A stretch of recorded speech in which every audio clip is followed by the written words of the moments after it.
Hello friends, welcome to my channel. நம்ம மத்தியமாவோட 4 poem பார்த்துருக்கோம். ஹோனஹார் வரைக்கும் பார்த்துருக்கோம். ஃபஸ்ட்டு போயமோட சங்கத்திகா ஃபல்லோட இஆர்சி பார்த்துட்டோம்.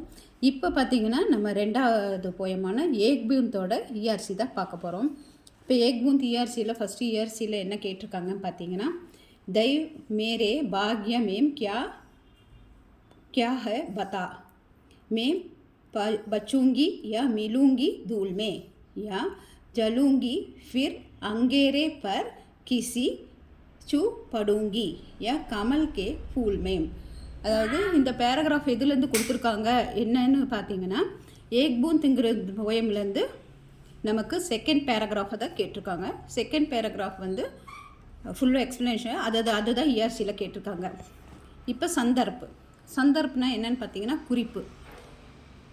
ஏக் பத்யாஷ் ஏக் பூந்த் நாமக் கவிதாசே லியா கயா ஹை. அதாவது இந்த பேராகிராஃப் எதுலேருந்து எடுத்துருக்காங்கன்னு பார்த்தீங்கன்னா, ஏக் பூந்த் சொல்கிற கவிதா நாமக் ஏக் பூந்த் பெயரில் இருக்கிற அந்த கவிதையிலேருந்து எடுத்திருக்காங்க. இஸ் கவிதா கே கவி. இந்த போயமோட போயட் யாருன்னு பார்த்தீங்கன்னா, ஸ்ரீ அயோத்தியா சிங் உபதயாக் ஹரிஓக். சரிங்களா? ஏக் பத்யாஷ் ஏக் பூந்த் நாமக் கவிதா சே லியா கயா ஹே. இஸ் கவிதா கே கவி ஹை ஸ்ரீ அயோத்தியா சிங் உபதயாக் ஹரிஓக்.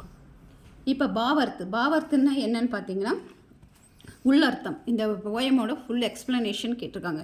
இதோட உள்ளர்த்தம் என்னன்னு பார்த்தீங்கன்னா, பாதலோம் கி கோதி மேம் சே நிக்கல் கர் ஏக் பூந்த் பாகர் ஆயி. பாதலோம்னா ஆகாயம். அந்த ஆகாயத்தில் கோதின்னா அதோட மடியிலிருந்து வெளியே வரக்கூடிய ஒரு நீர்த்துளியானது. பாகராய ஏக் பூந்துனா ஏக்னா ஒன்று, பூந்த்னா துளி. ஒரு நீர்த்துளி வெளியே வரும்போது உஸ்னே பகவான் சே பூச்சாக்கி உஸ்கே பாக்யமே கியா லிக்காஹே. கடவுள்கிட்ட கேட்குது, என்னோட அதிர்ஷ்டம் என்னவா எழுதியிருக்கேன், என்னுடைய விதி என்ன இருக்கும் எழுதியிருக்கேங்கிறத கடவுள்கிட்ட கேட்குது. பாகர்கே நிக்கல் வெளியே வந்தோடனே பச் பாயோங்கி நான் காப்பாற்றப்படுவேனா. பச்னா சேவ், பாயோங்கினா காப்பாற்றப்படுவேனா. பச் பாயோங்கி யா தூள் மே மில்கர் மிட் ஜாயோங்கி. தூள் மேனா தூசி, டஸ்ட்டு. அதை காற்றுல அடித்து அப்படியே காணாமல் மிட் மண்ணோட மண்ணாக போயிடுவேனா. உஸ் மாலும் நகி இது எனக்கு தெரியாது. உசே மாலும் நகி. வக் அங்கேரேனா நெருப்பு, அந்த இதெல்லாம் கதிர். வே பட்கர் சல் ஜாயோகி ய கமல் கே ஃபூல் கே தாலோம்னா குரூப் ஆஃப் அந்த குட்டையில் நிறையா தாமரை மலர்கள் இருக்கிற அந்த குட்டையில் கீர் படுவோங்கே. உஸ்கே நசீப் மே கியா லிக்கா. நசீப் மீன்ஸ் லக்கி ஆர் அதிர்ஷ்டம். என்னுடைய அதிர்ஷ்டம் என்ன எழுதியிருக்கேங்கிறத தான் கடவுள்கிட்ட கேட்குறதா இந்த பேராகிராஃபில் சொல்லியிருக்காங்க. ஒன்ஸ் மோர் உங்களுக்கு இதை நான் ரீட் பண்ணி காமிச்சிடுறேன். பாவர்த்துன்னா அந்த பேராகிராஃபோடைய உள் அர்த்தம். बादलों की गोदी में से निकलकर एक बूंद बागर आए.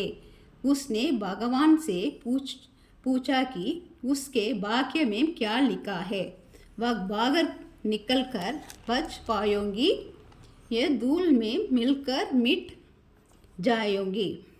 उसे मालूम नहीं कि वह अंगेरे में पटकर चल जाएगी, यह कमल के फूल के तालों पर गिर पड़ूंगी, उसके नसीब में क्या लिखा है.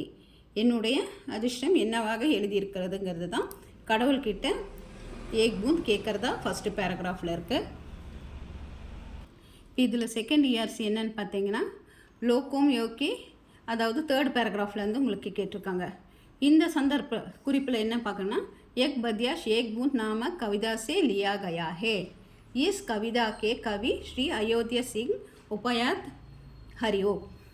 இதோட பாவர்த்து, இதோட உள்ளர்த்தம் என்ன பார்த்துட்டிங்கன்னா, இன் பக்தியோ மேம் கவி ய கஹானா சாத்தே ஹே. அதாவது இந்த பேராகிராஃபில், இந்த கொடுத்துருக்க பேராகிராஃபில் பக்தியோம்னு இந்த பேராகிராஃபில் கவி கஹானா சாக்தேனா என்ன சொல்ல விரும்புகிறார், சாத்தேனா விரும்புகிறார்னா, कि लोगों अपना घर जोड़कर बाहर निकलते समय हिचकत है. அதாவது வீட்டை விட்டு வெளியே வரதா யோசிக்கிறாங்க. சமயமே ஹிச்கட் டர்த்தே வெளியே வரதுக்கு யோசிக்கிறாங்க. அதுக்கப்புறம் டர்த்தேன்னா பயந்துக்கிறாங்க. लेकिन उनको डरने की आवश्यकता नहीं है. நீங்கள் இப்படி பயந்துக்கிறதுக்கோ யோசிக்கிறதுக்கோ ஒன்றுமே இல்லைன்னு डरने की आवश्यकता नहीं அவ நினைக்கிறதுக்கு எதுவும் இல்லை क्योंकि उन होया विश्वास होने के चाहिए विश्वास होने के चाहिए ना உங்களுக்கு நம்பிக்கை இருந்தா विश्वास होने के चाहिए कि वे इस बूंद की तरक இந்த துளியை போல் நீங்களும் வெளியே வந்தீங்கன்னா இஸ் பூந்திக்கு தரக் அச்சி ஜாக்கர் உத்கிருஷ்ட் பன் சக்தே ஹை எப்படி அந்த ஒரு மலைத்துளியானது வந்து அந்த சிப்பிக்குள்ளே விழுந்து ஒரு முத்தாக மாறிச்சோ அந்த மாதிரி நீங்களும் வீட்டை விட்டு வெளியே வந்து நம்பிக்கையோடு வெளியே பயம் இல்லாமல் வந்தீங்கன்னா ஒரு முத்தை போல் நீங்களும் பிரகாசிக்க முடியுங்கிறது தான் இந்த இஆர்சியோட அர்த்தம். ஏக் பூந்தில் இந்த 2 இஆர்சியில் ஃபஸ்ட் இஆர்சி எப்போவுமே கேட்டுட்ருக்காங்க. நீங்கள் அதனால் அதை ப்ரிப்பேர் பண்ணிக்கோங்க ஃப்ரெண்ட்ஸ். ஏதாவது டவுட்ஸ்னால் கமெண்ட் செக்ஷனில் கேட்டுக்கோங்க. Take care, bye by.